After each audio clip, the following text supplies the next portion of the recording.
Hi, my name is Kirstie McGregor and I am a visual artist from Adelaide. Today I will be taking you through a workshop on how to paint a watercolour landscape. For today's class, you will need some watercolour paper. 300 GSM is preferred in either hot press or cold press. An assortment of brush sizes. I have a 14, a 2 and an 8. And you'll also need some watercolour paints. I have my half pan set here, but you can use tubes as well. To start off with, I'm just wetting the surface where I want the colour to go. This technique is called wet and wet, and I'm just using plain water to then apply our colour.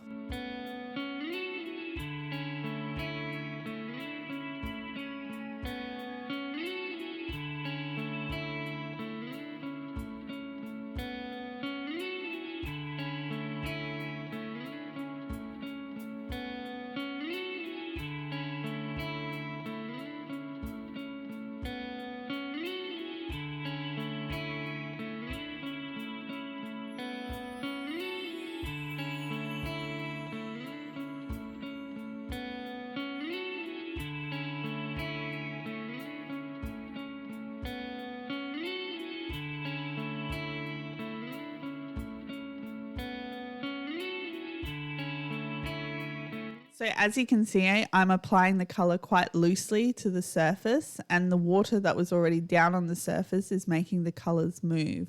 I'm using a combination of blues to create a dark and stormy sky, and just building up the layers as I go. The wet and wet technique is fantastic for forming clouds because the water does the work for you. Using plain water helps disperse the colour that you've put on your surface and helps create more of a cloud effect, lifting the colour that was there and leaving a white surface. You want to shape your clouds to be big and fluffy, and the water helps do that.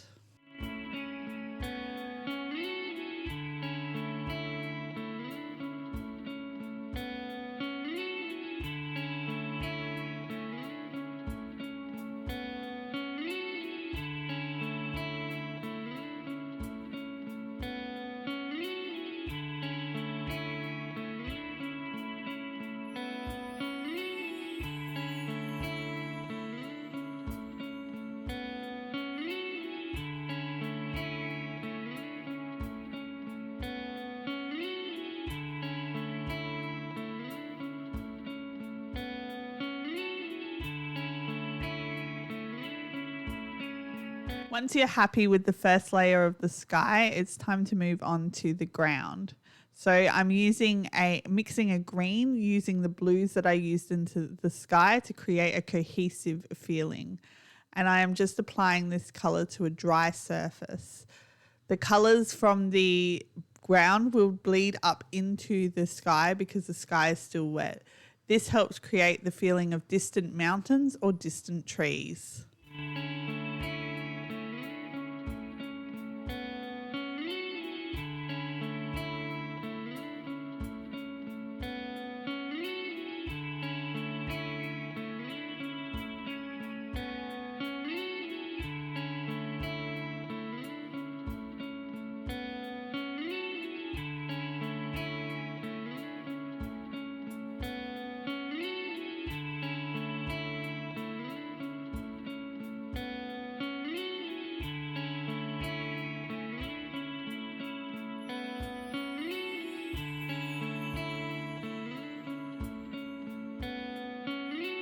Going back into the dark colour, I'm just going to start adding some more depth and shadow into the clouds while the surface is still wet.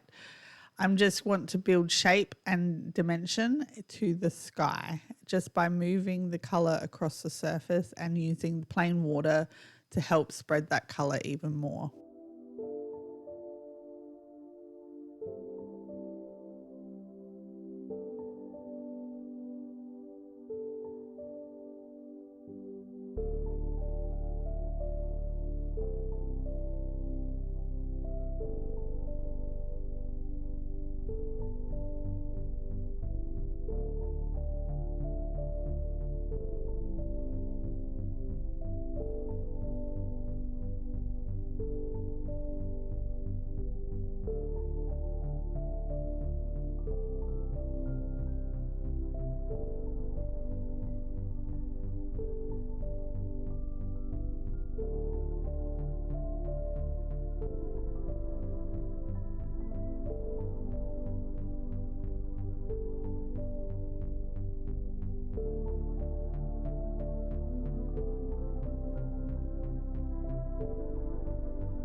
After the surface has dried, it's time to start building up the layers to add a lot more depth.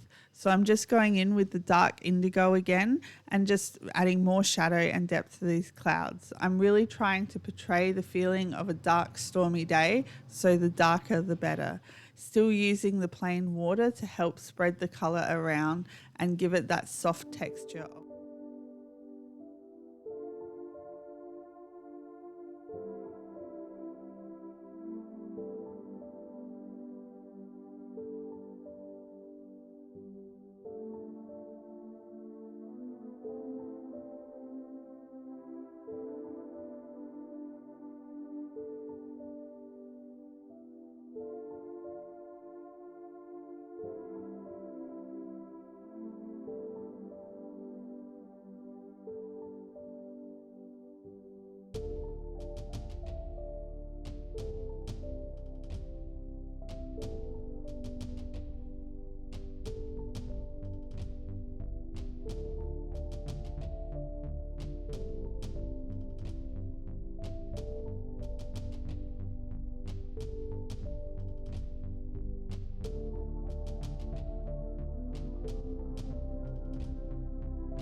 Defining where the sky ends and the land begins with a dark line helps also create that feeling of distance, just creating shadow and depth. So as we're moving into the piece, the colours towards the back of the painting are getting darker, whereas the colours at the front of the land are still quite bright and vibrant.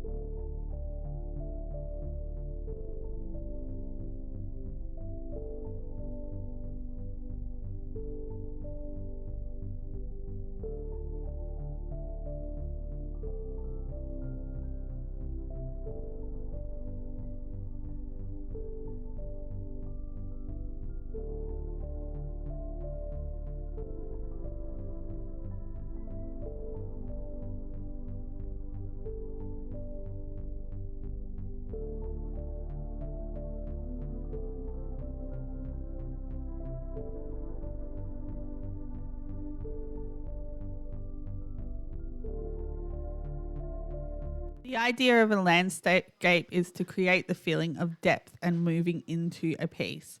So now it's time to start darkening the horizon line to give that feeling. So I'm just mixing a really dark green color here to start adding those trees into the background. That will give that feeling of depth. Remember, as you look at a landscape, the things that are further in the distance are going to be darker, more blurry and less defined. So you don't need to spend a lot of time adding detail into these trees. You just need to create the illusion of trees.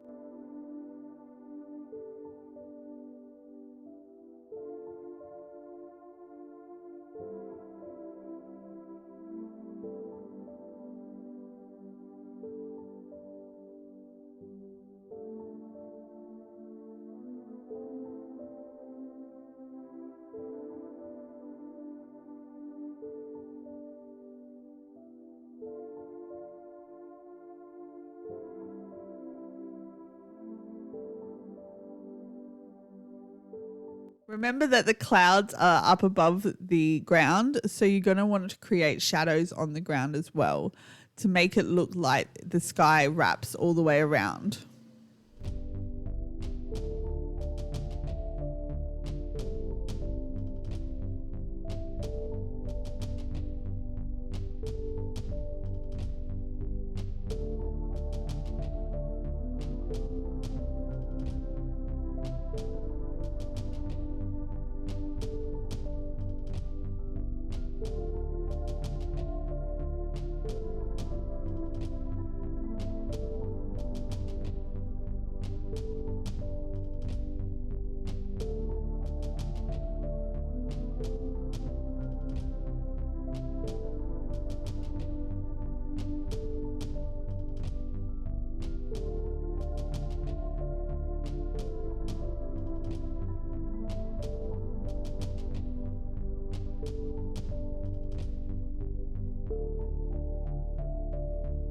After allowing the painting to dry again, I'm going to come in now and start adding some finer details, such as darkening this horizon line again to really add a clear definition as to where the land ends and the sky begins.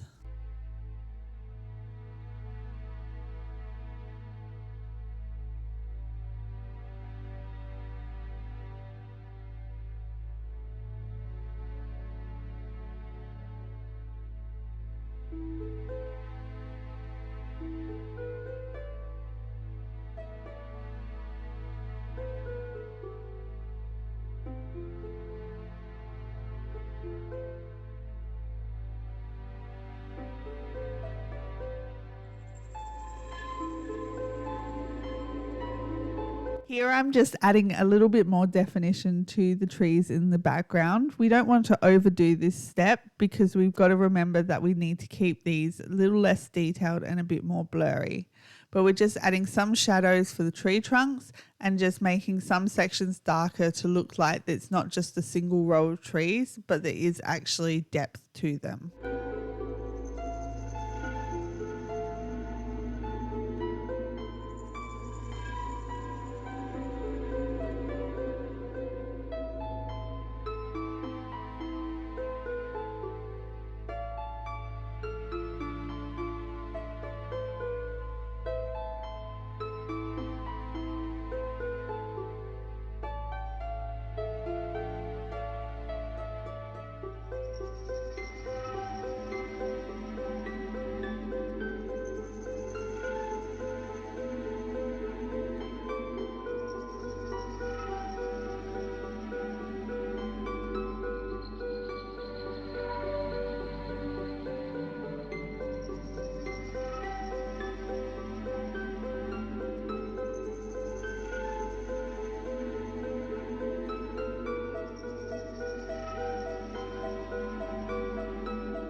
Now it's time to start adding the details into the foreground. This is where we want to have our most definition and our most detail because this is the stuff that is closest to us. I'm just adding some grass here by doing quick little strokes in varying directions. I'm starting off with one colour, but we'll be adding darker colours towards the base of the grass where it's clumped more together.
And now it's just a matter of we're looking over your piece and seeing what areas need a little bit more definition, a bit more colour added to them, and just fixing those spots up.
And that's it, a very basic landscape using a minimal palette. I've only used 3 to 4 colours in this piece, but have managed to create a dark, moody, stormy day.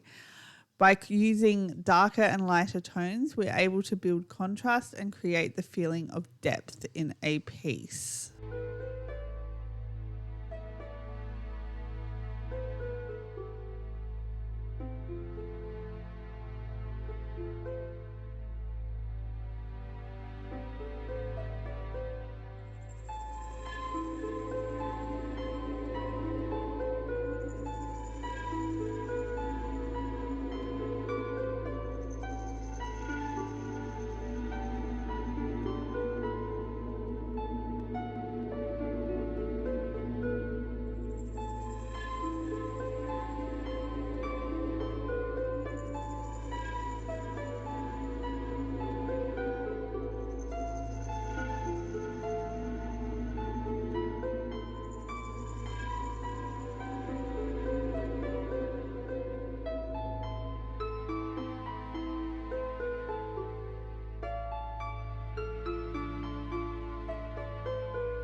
now the fun part, removing the tape and revealing your finished masterpiece.